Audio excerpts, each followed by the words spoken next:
प्रणाम आलोक भाई साहब, प्रणाम। आप सब लोगों को बहुत सारा प्रणाम।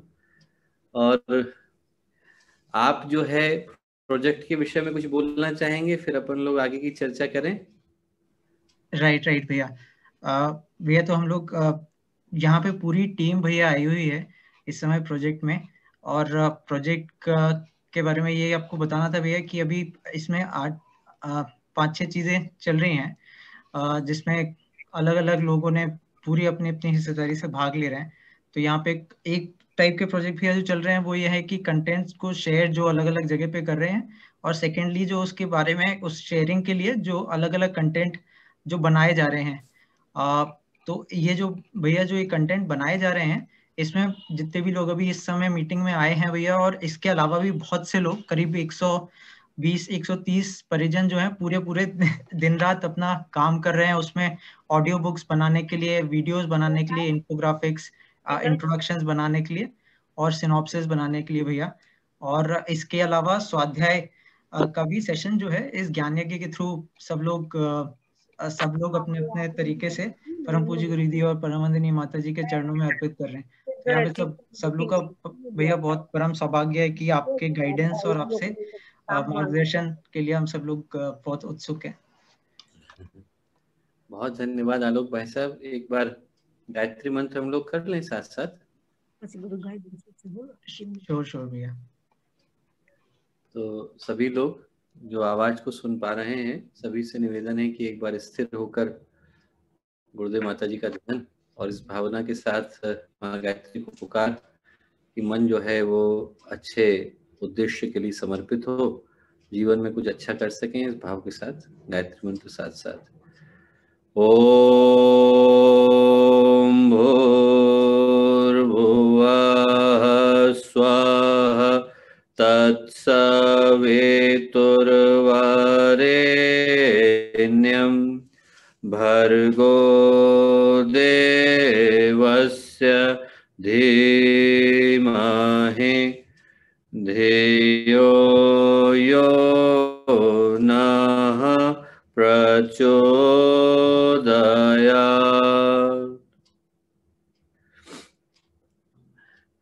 आलोक भाई साहब, सभी लोगों को प्रणाम। और जितने लोग दिख पा रहे हैं, मुझे हितेश भाई दिख रहे हैं, भले ने આપણે કેસો પ્રણામ ચીની का दीदी संदीप भाई साहब दिख रहे हैं, उपासना जी, प्रज्ञा बेन दिख रही है। पता नहीं प्रज्ञा बेन के यहाँ तो बहुत सवेरा हो रहा होगा। Must be very early for you Pragya Ben. Sonia दीदी दिख रही हैं, और इंदिरा दीदी दिख रही हैं, तृप्ति दीदी, सीमा दीदी, शेफाली दीदी, वंदना दीदी, आभा जी, और मिहिर भाई दिख रहे हैं, अनुपमा दीदी, और सभी लोग, अभिषेक भाई साहब, सभी लोगों को बहुत सारा प्रणाम। हो सकता है कि कुछ नाम जो हैं छूट भी गए हों, तो उसके लिए क्षमा करिएगा।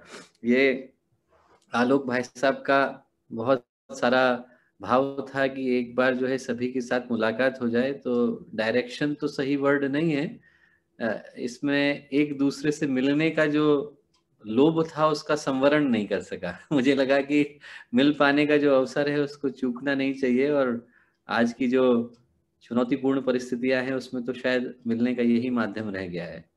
और जो दूसरा उद्देश्य था मिलने का, वो ये था कि सभी लोगों को व्यक्तिगत रूप से एक बार अच्छे से धन्यवाद दे दूं, क्योंकि जिस भाव के साथ आप लोग कार्य कर रहे हैं और जितने ज्यादा लोगों तक गुरुदेव का चिंतन पहुंच रहा है और उनका साहित्य पहुंच पा रहा है विभिन्न माध्यमों से, और उसके जो परिणाम निकल करके आ रहे हैं, क्योंकि आलोक भाई साहब का लगभग हर दूसरे दिन एक बार अपडेट आ जाता है, और जो परिणाम निकल करके आ रहे हैं वो निश्चित रूप से अद्भुत आ रहे हैं। तो सभी लोगों को बहुत बहुत सारा धन्यवाद देना चाह रहा था कि एकदम गंभीर उद्देश्य है और बहुत अच्छे चिंतन को लेकर के प्रारंभ किया गया है। तो सभी लोगों को एक बार पुनः, शांति कुंज में बैठा हूं तो शांति कुंज की ओर से, पूज्य गुरुदेव वंदनीय माता जी की ओर से हर एक व्यक्ति को हृदय से भाव भरा धन्यवाद और बहुत सारा जो है साधुवाद।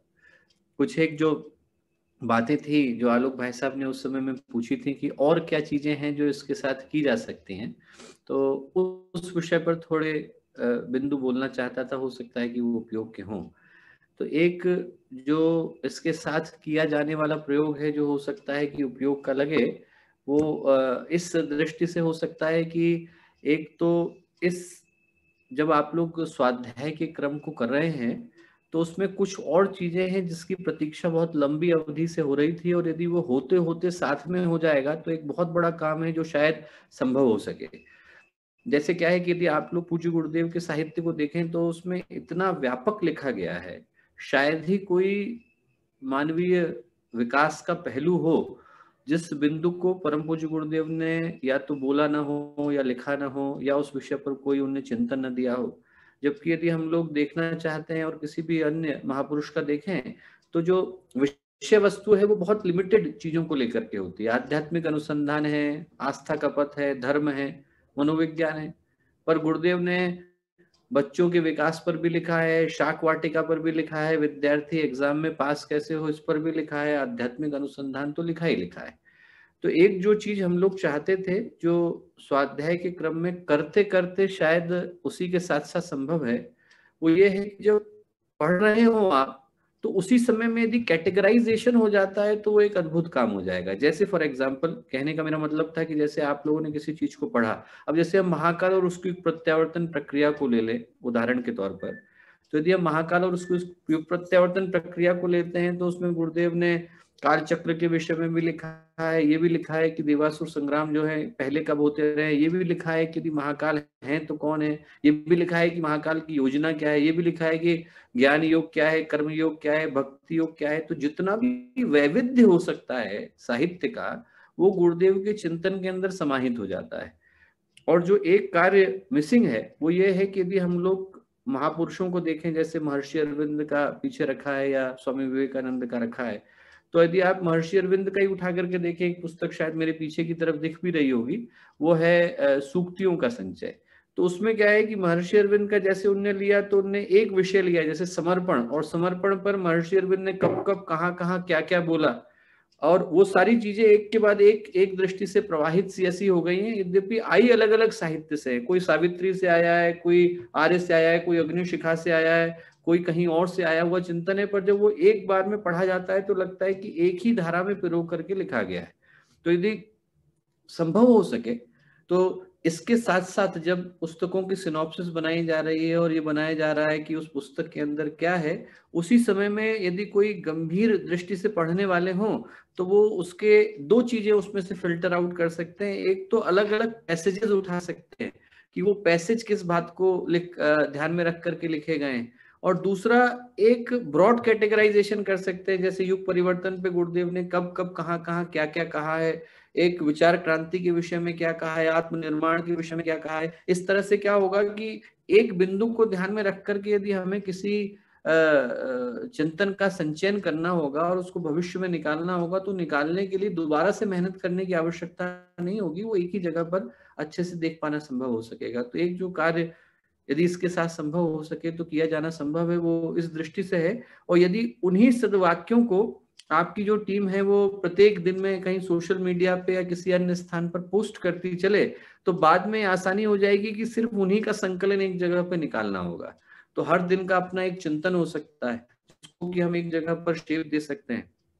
दूसरा, लिखा जाता है जब तो लिखते समय में दो तरह के भाव होते हैं। एक तो वो भाव हैं जो शाश्वत मूल्य के होते हैं, जैसे यदि मैं किसी को ये दिशा देना चाहता हूँ कि आप अपने जीवन में प्रगति कैसे करो, आपका लौकिक विकास कैसे हो, आध्यात्मिक विकास कैसे हो, तो ये सारी बातें आचार्य शंकर के समय में भी उतनी ही प्रासंगिक थी जितनी आज की तारीख में है।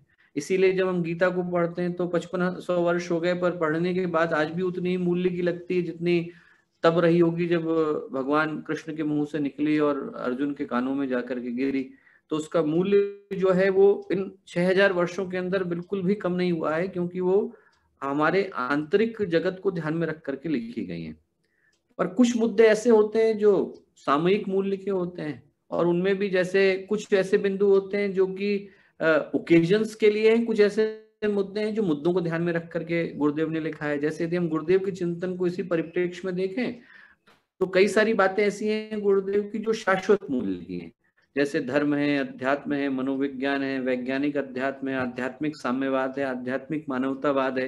ये जो गुरुदेव के दिए गए कुछ एक्सेप्शनल चिंतन है, बिल्कुल यूनिक है, अद्वितीय है, वो तो ऐसे हैं कि जिनको हम लोग हमेशा आज पढ़ें, 50 साल बाद पढ़ें, 100 साल बाद, 1000 साल बाद पढ़ें, हमेशा मूल्य के हैं। पर कुछ चीजें ऐसी होंगी जो सामयिक मूल्य की होंगी, जैसे शिवरात्रि के विषय में गुरुदेव ने क्या कहा, महंगाई के विषय में क्या कहा, भ्रष्टाचार के विषय में क्या कहा, बेईमानी के लिए क्या कहा। तो ऐसी जो मुद्दे हैं उनको यदि हम लोग उसी समय में फिल्टर आउट करके निकालते जाते हैं, और जब कोई ओकेजन आता है, जैसे फॉर एग्जाम्पल अगला महीना आ रहा है, तो नव वर्ष के लिए गुरुदेव ने क्या कहा है, तो ये प्रथम जो आपका 1 जनवरी को यदि आपके पास कोई कोटेशन निकलता है और आप लगा देते हैं, तो वो उसी समय में मूल्य का हो जाएगा। और वो क्या है कि फिर सारे जितने भी गायत्री परिवार के जितने भी अन्य सोशल मीडिया प्लेटफॉर्म है, सब जगह पर एक साथ जाने लायक हो जाएगा। हर कोई उसको शेयर कर सकता है कि नव वर्ष पर पूज्य गुरुदेव का चिंतन क्या था। फिर उसके बाद मकर संक्रांति आ रही है, कुंभ आ रहा है, ये सारे जितने भी इस तरह के बिंदु आ रहे हैं, उन सारे बिंदुओं पर इस तरह के चिंतन को एकदम एक साथ एक जगह पर ला पाना संभव हो सकेगा। तो एक तो इस तरह की बातें हैं जो आपको लगे, और फिर उसके बाद उनके बीच में जो इस तरह के विचार हैं, इस तरह का चिंतन है, दर्शन है, जिसको कि हम लोग इटर्नल मूल्य का, टाइमलेस मूल्य का कह सकते हैं, शाश्वत है, उनको उसके साथ साथ शेयर कर पाना संभव है।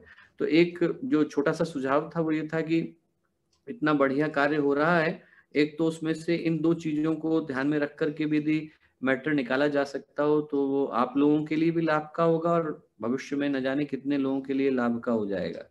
दूसरा ये था कि यदि संभव हो सके तो कोई एक वेब पेज या फेसबुक पेज या कुछ इस तरह का हो सकता है, ऑलरेडी ही बना हुआ हो, यदि उस पर सारा जो भी डेवलपमेंट है वो पोस्ट होता जाए तो उसको वाइडर रीच में लोगों के पहुंचाया जा सकता है, ताकि लोग जो है उसके माध्यम से नए सुझाव भी दे सकें, और जो ऑलरेडी प्रगति हो चुकी है उसको जान भी सकें, ताकि अन्य लोग जो इसी तरह के प्रयासों में लगे हैं वो लोग को डुप्लीकेशन ऑफ एफर्ट न करना पड़े। क्योंकि कुछ लोग थे अभी जो अभी विगत दिनों की यात्रा थी उसमें कुछ लोग मिले, वो भी इसी तरह का प्रयोग करने की कोशिश कर रहे थे। तो मैंने कहा आप दोबारा मत करो, आप इसी कैंपेन के साथ जुड़ जाइए, क्योंकि आप लोग फिर मेहनत करेंगे, और वो ऑलरेडी आप लोगों की टीम जो है ऑनलाइन ज्ञान यज्ञ के माध्यम से कर ही रही है, तो उसके साथ जुड़ जाएं। तो एक तो यदि उसका वाइडर डिसेमिनेशन हो जाता है, ज्यादातर लोगों को पता चल जाता है कि इस तरह का एक प्रयास जो है गायत्री परिवार के निष्ठावान कार्यकर्ताओं के द्वारा किया जा रहा है, तो फिर अन्य लोग जो इसी तरह की भावना रखते हैं उनको जुड़ पाने का सौभाग्य भी मिलेगा, और उनको जो कार्य करना है उसके लिए सही दिशा धारा भी और सही दिशा निर्देश भी एक ही मंच से, एक ही माध्यम से मिल सकेंगे। तीसरा जो एक और प्रस्ताव था वो ये था कि यदि इसी के साथ साथ एक न्यूज़लेटर आप तैयार कर सकते हैं सिर्फ गुरुदेव के चिंतन को ध्यान में रखकर। जैसे यदि वो 2 महीनों के मध्य में जितना गुरुदेव ने लिखा उसी के ही क्लिप्स को लेते हुए, उनके लेक्चर्स को ध्यान में रखते हुए, उनके आर्टिकल्स को ध्यान में रखते हुए, अब जैसे सपोज करें कि योग है तो योग पे गुरुदेव की लिखी हुई 32 के करीब पुस्तकें हैं, पर्यावरण संरक्षण है उस पर 53 के करीब पुस्तकें हैं। तो अब ऐसी जितनी है, यदि हम लोग एक पुस्तक निकालना चाहें भविष्य में कि योग पर ही कुछ निकालना चाहें, तो इसी तरह के यदि आप लोग न्यूज़लेटर यदि बनाएं जिसमें विशेषांक हो, जैसे ये वाला इस महीने का विशेषांक आपने तय किया कि इस महीने का विशेषांक जो है हम लोग नई शुरुआत के लिए डेडिकेट करना चाहते हैं। फरवरी का आएगा हम लोग उसको उत्सव के लिए डेडिकेट करना चाहते हैं, गुरुदेव ने उत्सव पर क्या बोला है। मार्च का आएगा हम साधना पे डेडिकेट करना चाहते हैं कि क्या बोला है। उसके बाद वाला आएगा तो हम नवरात्रि पर या गायत्री उपासना पर डेडिकेट करना चाहते हैं। तो उससे क्या होगा कि एक तरह के चिंतन को एक जगह पे कैटेगराइजेशन हो जाएगा, और जो भी आप लोग कार्य कर रहे हैं उसी का ही वो बाई प्रोडक्ट है। न्यूज़लेटर भी अच्छा निकलने लगेगा, और वीडियो न्यूज़लेटर हो तो और भी अच्छा है, लोगों के टेस्टिमोनियल उसके साथ अटैच किए जा सकते हैं। तो इस माध्यम से क्या है, ज्यादा से ज्यादा लोगों के पास ये जो विचार है और भाव है वो पहुंच जाएंगे।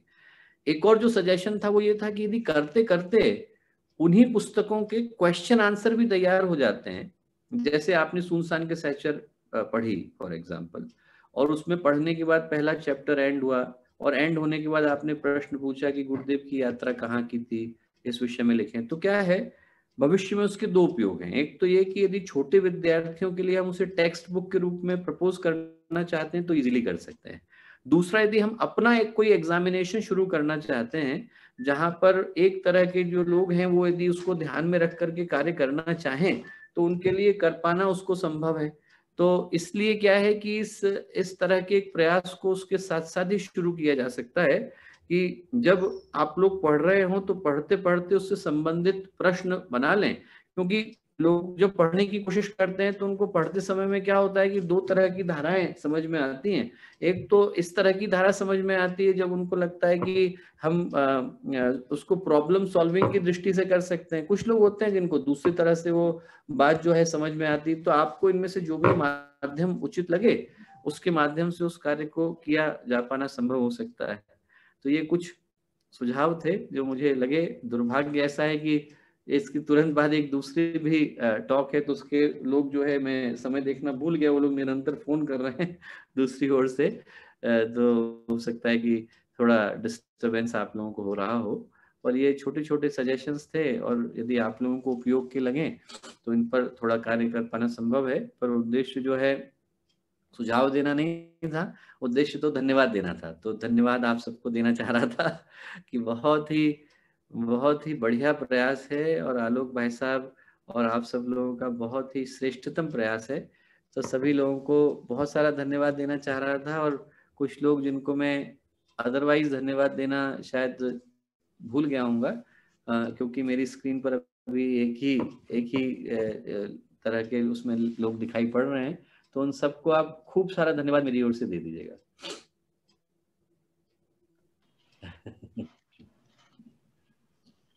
श्योर भैया। भैया हम सब लोग ये आपके सारे 5 पॉइंट्स का इनके ऊपर कार्य करना चालू करेंगे। और पूरी टीम में जो लोग अभी आ पाए हैं और जो लोग नहीं भी आ पाए हैं, उन सबको आपने जो भी बोला है वो पूरा सब लोग को बताने की चेष्टा करेंगे, ताकि हम सब लोग आपके आशीर्वाद से इस पे आगे बढ़ते जाएं।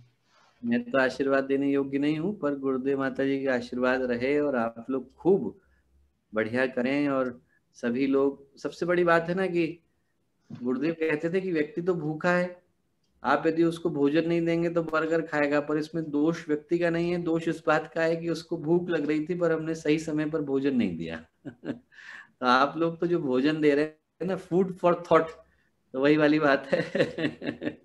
दोनों चीजें जा रही हैं, और इससे श्रेष्ठ कुछ है नहीं देने को, श्रेष्ठ कुछ नहीं। एकदम आपको गंभीरता के साथ बोल रहा हूँ कि जितना आप गहराई के साथ गुरुदेव के साहित्य को पढ़ेंगे उतना पाएंगे कि उस तरह का लिख पाना संभव ही नहीं है। जटिल बातें करना आसान है, पर जटिल बातों को सरल बातों में समझाना बहुत ज्यादा मुश्किल है। शास्त्र लिखना तो आसान है, सूत्र देना कठिन है। गुरुदेव ने वो दिया, और आप लोग उसको आगे पहुंचाने का काम कर रहे हैं। गुरुदेव कहते थे ना कि बेटा मैंने बीज बो दिए हैं, कल को फसलें निकलेंगी तो तुम लोगों के घर पहुंचा देना। तो अब फसल निकल रही है तो हमको घर पहुंचाना है।